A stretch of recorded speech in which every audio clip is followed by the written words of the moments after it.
अस्सलामुअलैकुम। कैसे हैं आप सब लोग? आई होप सब अच्छे से होंगे, ठीक ठाक होंगे, हमेशा खुश रहें और आबाद रहें, आमीन। जी, आज है जुमे का दिन और मेरी तरफ से आप सबको बहुत बहुत जुमा मुबारक। और इस वक्त जो टाइम है वो तकरीबन 12:15 12:30 के बीच का टाइम है और बच्चे जो हैं वो स्कूल से आ गए थे और मैं किचन में जी नाश्ता बना रही थी। नाश्ता नहीं जी, सॉरी, सिर्फ चाय बनाई थी, क्योंकि जुमे वाले दिन जो है हस्बैंड नाश्ता बाहर से ले आते हैं, तो हस्बैंड फिर बच्चों को लेने के लिए गए थे और साथ ही वापसी पर फिर वो नाश्ता भी ले आए। और मैंने जी यहाँ पर चाय रेडी कर ली थी और उसके बाद फिर हम लोगों ने नाश्ता कर लिया। और नाश्ता उठी हुई तो मैं जी सुबह ही की थी, क्योंकि जुमे वाले दिन काम आपको पता है कि बहुत सारे होते हैं और टाइम पे सब ने रेडी होना होता है नमाज के लिए। तो मैंने पहले कपड़े प्रेस कर लिए, फिर मैंने घर की क्लीनिंग कर ली। तो उसके बाद जी फिर मैंने नाश्ता बना लिया था और इतने में बच्चे भी आ गए थे। तो बस जी नाश्ता हम लोग कर लेंगे यहाँ पर और फिर नमाज की तैयारी करेंगे शुरू। तो अहमद अब्दुल्ला का चले गए थे जी नमाज की तैयारी के लिए और रेडी हो रहे थे नमाज के लिए। और फसिया जी यहाँ पर मुझे अपने नोट्स दिखा रही थी, उसकी टीचर ने आज उसको नोट्स दिए थे इंग्लिश के, तो वही मुझे दिखा रही थी और अपने पेपर के बारे में बता रही थी। आज अल्हम्दुलिल्लाह उसका जो था आज आखिरी पेपर था, पेपर से वो फारिग हो गई है। तो मुझे वो बस अपने नोट्स दिखा रही थी कि मुझे ये टीचर ने इंग्लिश के नोट्स दिए हैं। और उसके बाद जी फिर अहमद और अब्दुल्ला और उनके बाबा नमाज़ पढ़ने के लिए चले गए थे जुमे की। और फिर उसके बाद मैं किचन में आ गई थी अपना काम करने के लिए कि मैं जल्दी से बर्तन धो लेती हूँ और किचन को क्लीन कर लेती हूँ। और इस टाइम जो है मस्जिद जो है वो हमारे घर के करीब ही है। तो यहाँ से इस टाइम जो है मस्जिद से बहुत अच्छी आवाज़ आ रही होती है, इमाम साहब जो हैं वो खुतबा दे रहे होते हैं, तो बहुत प्यारी आवाज़ आ रही होती है और दिल को एक सुकून सा मिल जाता है खुतबा सुनकर।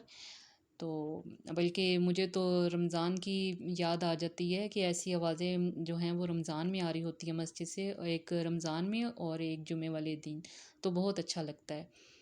और माशाल्लाह से जुमे की तो अपनी ही रौनक होती है कि एक टाइम पे हम लोगों ने जो है वो सारी तैयारी करनी होती है जुमे की और टाइम पे जो है वो निकलना होता है नमाज के लिए सब ने, तो बहुत एक रौनक सी होती है। तो यहाँ जी बस मैं जल्दी से जो है वो अपना किचन का काम समेट लूँगी और किचन कर लूँगी नीट, क्योंकि फिर मुझे भी नमाज़ की तैयारी करनी है। और फसिया ने भी वज़ू कर लिया था और बस नमाज़ पढ़ेगी अब वो मेरे साथ।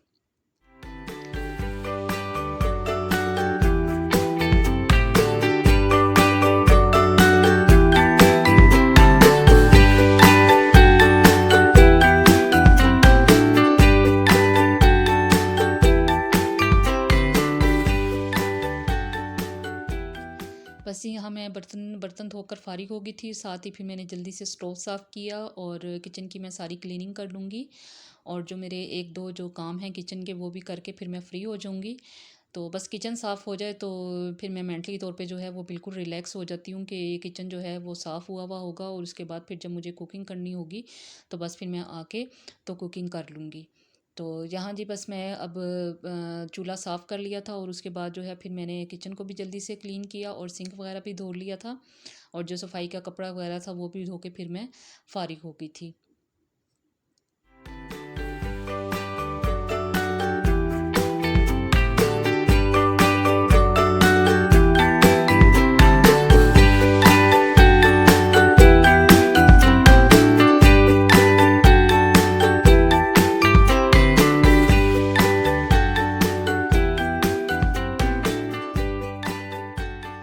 ये देखें जी किचन मैंने सारा नीट कर लिया था, सारी क्लीनिंग कर ली थी किचन की।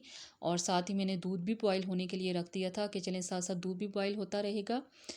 तो यहाँ पर जी दूध बॉईल हो रहा था और साथ ही आज मैंने थोड़ी देर पहले जो है घंटा डेढ़ पहले फ्रिज से मलाई निकाल ली थी, क्योंकि मलाई जो है वो काफ़ी इकट्ठी हो गई थी और जो देसी घी है वो भी एक दो दिन से ख़त्म हुआ हुआ था। तो मैंने कहा चलें जी आज देसी घी रेडी कर लेते हैं और साथ में मैं आपके साथ ये तरीका भी अपना शेयर कर लूँगी कि मैं देसी घी किस तरह से मलाई से तैयार करती हूँ। मैं डायरेक्ट जो मलाई जो है वो उसको चूल्हे पर नहीं पकाती, बल्कि मैं पहले मलाई से मक्खन रेडी करती हूँ और फिर उसके बाद जो है मैं फिर मक्खन से देसी घी बना लेती हूँ। तो मुझे ये तरीका इजी लगता है, सबका अपना अपना तरीका होता है, कोई डायरेक्ट मलाई से ही देसी घी निकाल लेता है और कोई मक्खन से निकालता है। तो बस ये यहाँ पर जी मैं मलाई को जाग लगा दूँगी और इसमें तकरीबन मैंने मलाई में तकरीबन हाफ़ कप जितना दही जो है वो मैंने उसमें शामिल कर दिया था। बस अब मैं इसको अच्छे तरीके से मिक्स करके और इसको 3-4 घंटे के लिए मैं रख दूँगी यहीं पर किचन की स्लैब पर। और ये जैसे दही जम जाता है ना, ये उस तरह की इसकी जो है वो हो जाएगी शेप। तो फिर मैं जो है इसका इसमें से मक्खन निकाल लूँगी। तो जी यहीं पे बस मैंने इसको मिक्स करके रख दिया था और तकरीबन अब मैं शाम में 6-7 बजे तक इसको फिर आपको दिखाऊंगी कि फिर इससे हम किस तरह से मक्खन निकालेंगे। तो जी यहाँ बस मैंने भी नमाज़ पढ़ ली थी जुमे की। और नमाज़ वगैरह पढ़ के फ़ारिग होके अपना कुरान पाक पढ़ के, तो ये अब शाम का टाइम था तकरीबन असर के बाद का 5:30 का या पौने 6 का यही टाइम था। तो यहाँ जी हस्बैंड ले आए थे, अब्दुल्ला साथ गया था अपने बाबा के, और फिर ये लेकर आए थे जी जलेबी और गर्मा गर्म समोसे। तो जलेबी मेरी फेवरेट है। तो हस्बैंड फिर ले आते हैं 10 दिन बाद या 15 दिन के बाद। और हमारे घर के पास ही शॉप है समोसों की और जलेबी की, तो बहुत मज़े के यहाँ के समोसे और जलेबी मिलती है। और जलेबी तो बहुत गर्मा गर्म और क्रिस्पी होती है यहाँ की, बहुत मज़े की होती है। तो यहाँ जी बस अब्दुल्ला जो है वो समोसे निकाल रहा था। और साथ में जो समोसों के मिलते हैं वो मिलते हैं जी चने और चटनी। चटनी तो मुझे कोई इतनी अच्छी नहीं लगती, लेकिन जो चने होते हैं और समोसे होते हैं वो उनके बहुत मज़े के होते हैं। तो यहाँ बस मैं निकाल लूँगी जो प्लेट्स समोसों को भी और जलेबी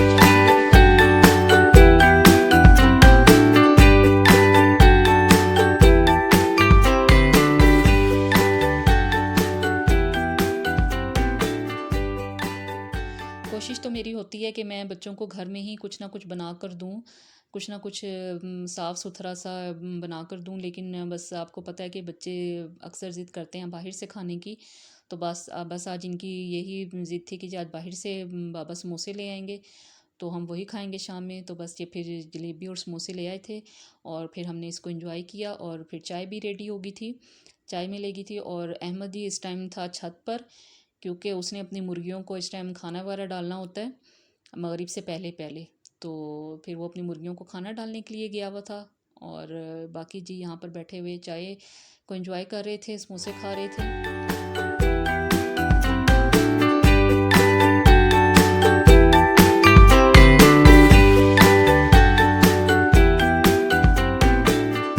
ऐसे मैं भी यहाँ आ गई थी फिर खाने के लिए। तो मैंने कहा इससे पहले कि समोसे सारे ख़त्म हो जाएं तो मैं भी खा लेती हूँ। तो बस मैंने एक ही खाया था समोसा, और वाकई में बहुत मज़े के थे, गरम थे, क्रिस्पी से थे, तो बहुत अच्छे लग रहे थे। और ये देखें जी चाय के बाद बर्तनों की हालत, बर्तन फिर ढेर इकट्ठा हो गया था जो कि मैं अब धोने के लिए आ गई थी। मैंने फिर मगरिब चाय पी के जी मगरिब की नमाज़ पढ़ी, और फिर मैं उसके बाद किचन में आ गई थी। यहाँ पे मैंने आटा भी निकाला हुआ था, क्योंकि आटा जो है वो रात में ही ख़त्म हो गया था। मैंने फिर गूंदा नहीं था, क्योंकि मुझे पता था कि जी फ्राइडे को जो नाश्ता है वो बाहर से ही आएगा। तो फिर मैंने रात में आटा नहीं गूंदा। और बस अब रात में रोटी बननी थी, तो अब मैं बस इस टाइम जो है मगरिब के बाद आटा गूंद के तो फ्रिज में रख दूँगी। तो जब तक रोटी बनेगी तो आटा सेट हो जाएगा।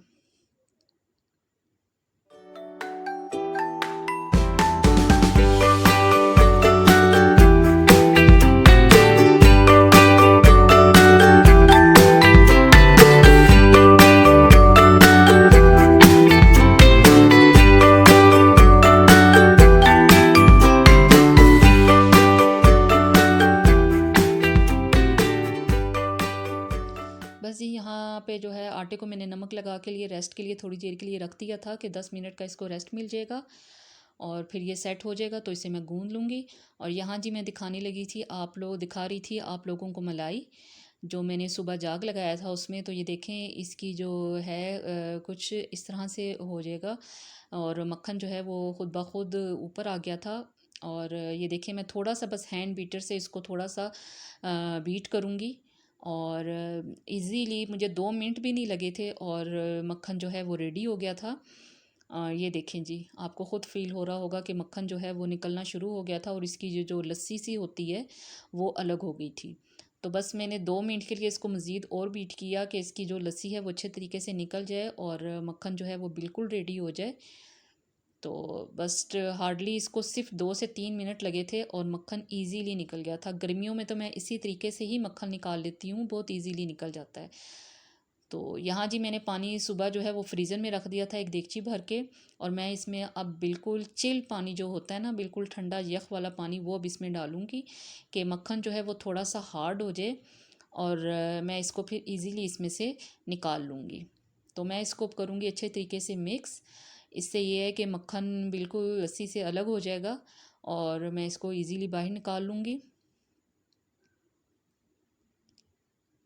मैं शुरू से ही इसी तरह ही मक्खन निकालती हूँ, क्योंकि मैंने अपनी अम्मी को भी ऐसे ही देखा करते हुए, तो मैं भी ऐसे ही मक्खन निकालती हूँ शुरू से और फिर मक्खन का देसी घी बनाती हूँ। और ये इतने मज़े का घर का बिल्कुल खालिस मक्खन इतने मज़े का होता है, इसकी खुशबू ही बहुत प्यारी होती है। मेरे हस्बैंड को तो बहुत पसंद है और मैं इसमें से उनके लिए थोड़ा सा निकाल भी लूँगी, वो नाश्ते में फिर खाते हैं रोटी के साथ। तो यहाँ देखें जी, मैं सारा मक्खन इस तरह से हाथों से अच्छे तरीके से बाहर निकाल लूँगी और फिर उसी देगची में ही मैंने वो मक्खन जो है वो दोबारा डाल दिया था और इसको अब मैं रख दूँगी चूल्हे पर और इसको फिर मैं अच्छे तरीके से कुक कर लूँगी उस टाइम तक जब तक कि इसमें से घी अच्छे तरीके से निकल नहीं आता।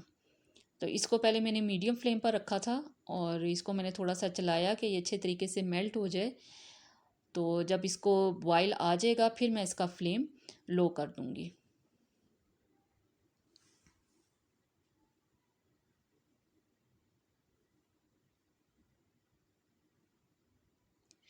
ये देखें जी, इस पे बॉयल आ गया था और मैं इसको चलाती जा रही थी, क्योंकि मैं इसमें ना ये जो पहला बॉयल होता है ये ऐसे ही आता है जैसे दूध में बॉयल आता है, तो ये एकदम से बाहर भी निकल सकता है। तो यहाँ बस हमें थोड़ा सा ख्याल रखना है कि जब इसको एक बॉयल आ जाएगा तो फिर हमने फ्लेम को बिल्कुल लो कर देना है और लो फ्लेम पे फिर इसको हमने कुक करना है कि जब तक इसमें से घी नहीं निकल आता। तो जी बस घी जो है, मक्खन जो है वो गर्म हो रहा था चूल्हे पे और यहाँ पर आटा भी रेडी हो गया था। तकरीबन 15 मिनट का इसको मैंने रेस्ट दे दिया था। तो यहाँ जी बस मैं आटा भी गूँध लूँगी और इसको बाउल में निकाल के फ्रिज में रख दूँगी। ये देखें जी, तकरीबन 10 मिनट बाद इसकी ये कंडीशन हो गई थी और घी जो है वो मक्खन में से निकलने लग गया था और बहुत अच्छा घी इससे तैयार हो जाता है। और हमें तो बिल्कुल भी बाहर के जो देसी घी होते हैं मिलते हैं, हमें तो बिल्कुल भी अच्छे नहीं लगते और बच्चे तो मेरे बिल्कुल भी नहीं खाते, क्योंकि उनको घर के देसी घी की आदत हो गई है।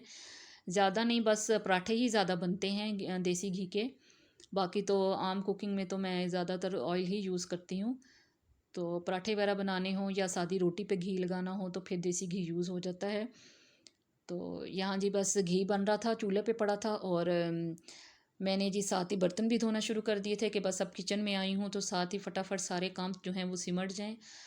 तो बस मेरी कोशिश होती हूँ कि कोशिश होती है कि बस किचन में आऊँ और साथ के साथ जो है वो सारे काम जो है वो मैं कर लूँ। क्योंकि काम अगर किचन में पड़ा हो तो मैं बिल्कुल भी सुकून से बैठ नहीं सकती, मुझे अजीब सी बेचैनी सी लगी रहती है। तो काम करके सारा समेट के किचन को बिल्कुल नीट करके तो फिर मैं आराम से बैठ जाती हूँ। तो जी ये देखें, जितनी देर में मेरे बर्तन धुले थे उतनी देर में हमारा जो देसी घी है वो रेडी हो गया था। अच्छे तरीके से मक्खन में से निकल आया था सारा और इसका बहुत प्यारा सा गोल्डन सा कलर आ गया था। कुछ लोग इसमें चावल नहीं, आटा या सूजी डालते हैं। मैं कुछ भी नहीं डालती। इसी तरह ही बहुत आसानी से और बहुत अच्छा जो घी है वो रेडी हो जाता है। तो ये देखें जी, बनने के बाद इसको मैंने 15-20 मिनट ठंडा होने दिया था, अभी भी काफ़ी गर्म था। तो अब मैं इसको स्टेन कर लूँगी।